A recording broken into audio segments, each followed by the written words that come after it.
भारतीय किसान मजदूर यूनिट सिंघानिया की एक बैठक एवं सदस्यता कार्यक्रम जनपद लखीमपुर खीरी के थाना मेघलगंज के ग्राम देवी बोझी में संपन्न हुआ।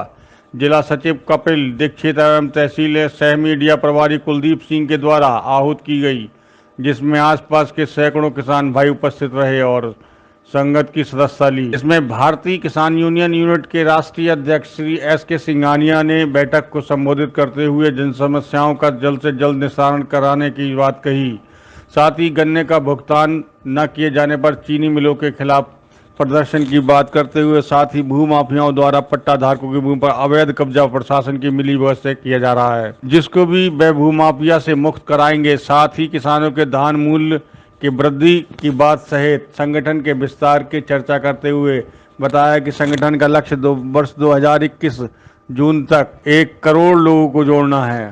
साथ ही सैकड़ों किसानों ने संगठन की सदस्यता ली एवं विधानसभा कस्ता अध्यक्ष अवधेश यादव सहित कुलदीप सिंह की पदोन्नत करते हुए जिले की कमेटी में जिला उप सचिव बनाया गया, जहां हजारों की संख्या में किसान मौजूद रहे। किसानों को और ग्रामीणों की समस्याओं को लेकर एक ज्ञापन जिला अधिकारी को दिया गया। कैमरामैन अभिषेक मिश्रा के साथ आशीष तिवारी की खास रिपोर्ट, मेघलगंज, हिंदुस्तान न्यूज़ 24। इससे किसानों को समस्या हो रही है, इसके विषय में आपका संगठन क्या कर रहा है? हमारा संगठन जो है, हमने माननीय मुख्यमंत्री से बात की है इसके संबंध में कि पराली जलाने पर अगर किसानों पर मुकदमे लिखे जाते हैं तो मुकदमे ना लिखने की वजह यह है कि प्रदूषण अगर फैल रहा तो क्या केवल किसान ही जिम्मेदार है?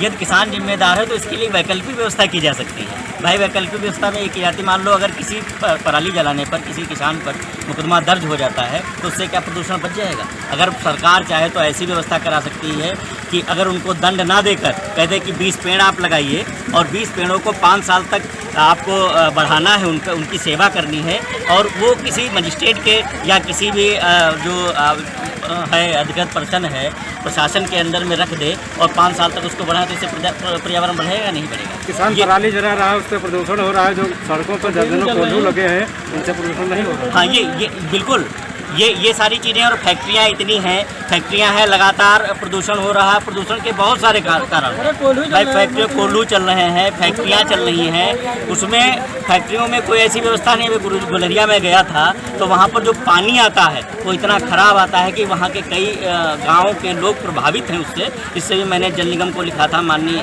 मुख्यमंत्री जी को भी लिखा था और डीएम साहब से भी मेरी वार्ता हुई है इस संबंध में। इसके लिए हम लोगों ने मांग भी की थी, लेकिन प्रशासन अभी नहीं मान रहा है। अगर नहीं कोई निर्णय लिया गया सही तो हम लोग सड़कों पर उतरेंगे इसके लिए। जो सही से धान मतलब जो धान का मूल्य नहीं किसानों को मिल रहा है, इसके संबंध में कुछ आप बताना चाहेंगे? बिल्कुल, जो किसानों को मूल्य नहीं मिल रहा है, इस संबंध में हमारे जिलाध्यक्ष जी ने, संदीप सिंह जी ने, और एक हमारा प्रतिनिधिमंडल गया था जो आपके यहाँ जिलाधिकारी महोदय को, उन्होंने एक ज्ञापन दिया है और उन्होंने जल्दी सरकार से इस पर मूल्य वर्धन की बात को आश्वासन दिया है कि वो कराएंगे इसमें बात। एक समस्या और किसानों की आ रही है, जो रेड राट गन्ने में लगा हुआ है, गन्ना सूख रहा है, इसके लिए है किसान चाहते हैं कि उनके जो है पर्ची पहले निर्धारित जारी की जाए, जिससे उनका गन्ना पहले पड़ जाए।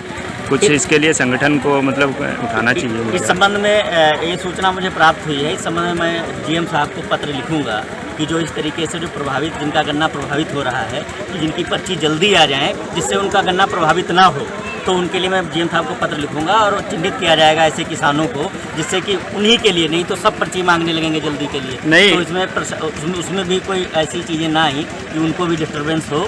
तो इसलिए मैं सर्वे कराने के बाद चिन्हित करके एक लिस्ट बनाकर और जीएम साहब से इस पर वार्ता होगी और मुझे आशा ही नहीं बल्कि पूरा विश्वास है कि इस समस्या का समाधान होगा। पर नहीं मिलती है, बड़े किसानों को मिलती है, इसके संबंध में क्या होता है? हाँ बिल्कुल, समस्याएं आती रही हैं, क्योंकि पहले जो बड़े किसान होते थे वो क्या करते थे, अपनी पर्चियां निर्गत करा के, और गरीब किसानों जो छोटे स्तर का किसान है उनसे गन्ना कम मूल्य में खरीद कर और पर्ची पे डायरेक्ट ज़्यादा मूल्य में बेचते थे। ऐसी भी जानकारी मिली है। लेकिन जो क्रमांक बना हुआ है वहाँ से एक वो जारी होता है आपका कैलेंडर, उस कैलेंडर के क्रमांक के अनुसार ही पर्चियाँ निर्धारित की जाएंगी। उसमें किसी प्रकार का कोई भेदभाव नहीं होगा। यदि इस प्रकार का कोई भेदभाव होता है तो हम लोग उसके लिए प्रदर्शन करेंगे।